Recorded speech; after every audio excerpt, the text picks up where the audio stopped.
Hey y'all, this is Robert on the Go Out.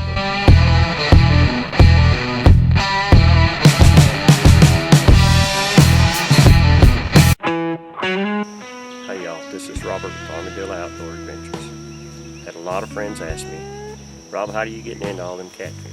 After I started getting this question, I decided to make a video or a series of videos on what I'm doing, how I'm locating, how I'm attracting, and how I'm actually fishing for these fish. I'm going to go through how I make my chum. I'm also going to go through locating and baiting the hole. Then I might even go into how I make my decision on how I'm going to fish. Whether it be jugs, which is 90% of the time how I do it, trot lines or rod and reel, choosing tackle and finding the most likely place to get a bite. I hope this video will give you a little bit of insight, maybe help you catch a few more fish, and even entertain you in the meanwhile. Thank you for watching. Why don't you join me as we go into this first video on making chum. Thank you. Here we are. Let's get started on how I make my chum. First thing you need to know is it takes about a week to do this. It takes several days for my chum to sour or ferment. So you're not going to be using it on tomorrow night's fishing trip. I usually make several buckets of this early in the spring. When the sandies start biting, I go ahead and make my chum. You know how it is, you catch the sandies, then you catch crappie. About the time the crappie start slacking off on their bites, then the catfish will start biting. That's how I know when to start making my chum. I'm going to start with a list of supplies and materials we're going to need. First thing we're going to need is a 5-gallon bucket, a good clean 5-gallon bucket with a lid that seals. We need a plastic fitting. I use a 90-degree fitting, a little bulkhead type fitting that you can seal off around where it goes through the bucket. 3 foot of plastic hose. The fitting and hose I usually use is 3/8 or 1/2 inch. You can either use the hose method, the little clear hose method, or you can use the airlock method. This is an airlock. With this, you just drill a 3/4 hole, 3/4 inch hole in the top of the bucket. You can get, and you use this, it gets a little stopper that goes on the bottom. I don't have the stopper here. You poke this in the little 3/4 inch hole, fill it up to water at the line, and it'll let air out, but no air back in. It'll let the bad air out, no air back in. You're good to go. You can get these at the Homebrew Supply, eBay, just about anywhere. They're like $1.50, $2. They're real cheap. I got a bucket full of these things.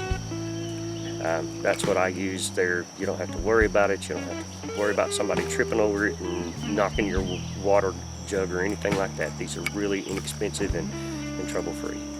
Next thing you're going to need is a 4-pound bag of sugar. Just the cheap sugar, the general purpose, nothing special sugar. You're going to use about half this bag of sugar. You're going to need 2 packages of dry activated.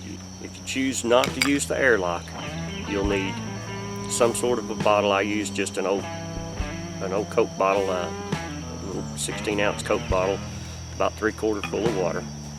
Last of all, you need a bag of cleaned Milo. I get mine at the local feed store. When I go early in the year, I get several bags of Milo, and I also get several bags of range cubes. I use them both. I'll go into all of that. This is my list of material. This is what I use. This is how I attract fish.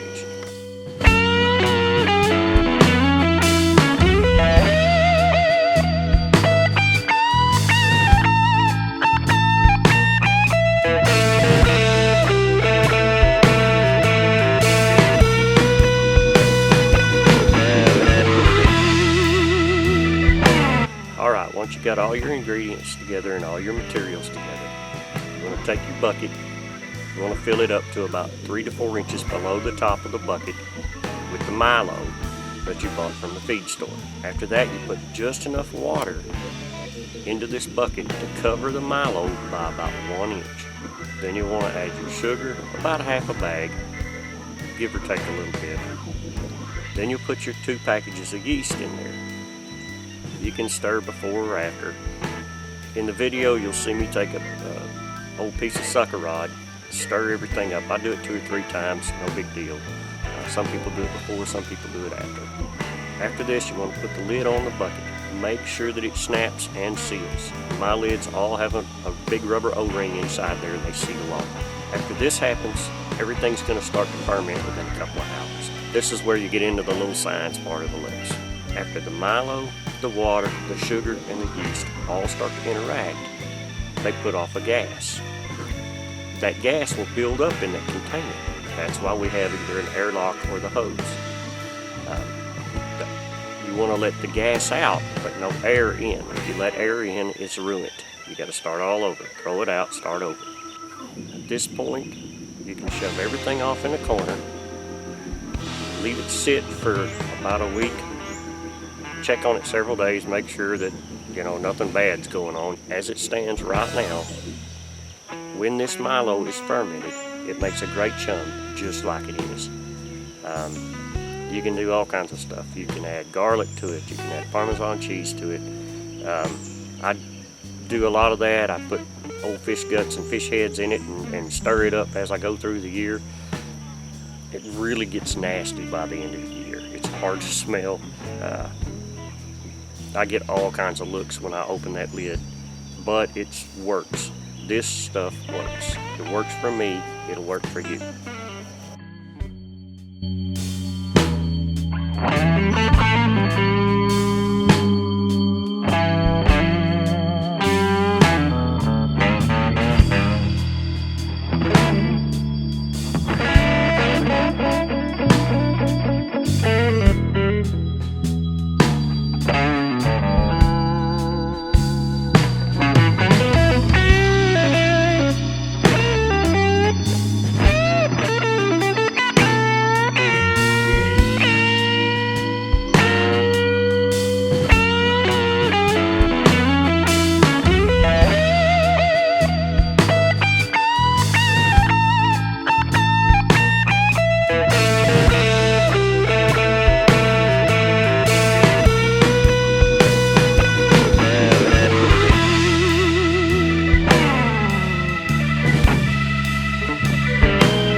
Alright, I've showed you how I make my chum.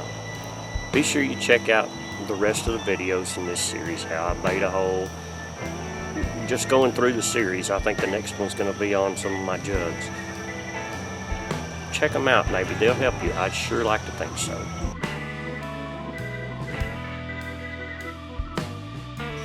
As always, thank you for watching. Thanks for joining me.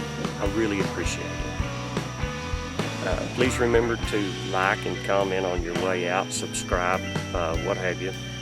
All constructive criticism is welcome. I think anything that you can do to help me with my videos, helping everybody else. Please remember to keep it clean. This is a family channel. If you get a chance while you're out there, shake the hand of a vet or an emergency worker, a police officer, fireman, EMT. These guys have all made a great sacrifice for us.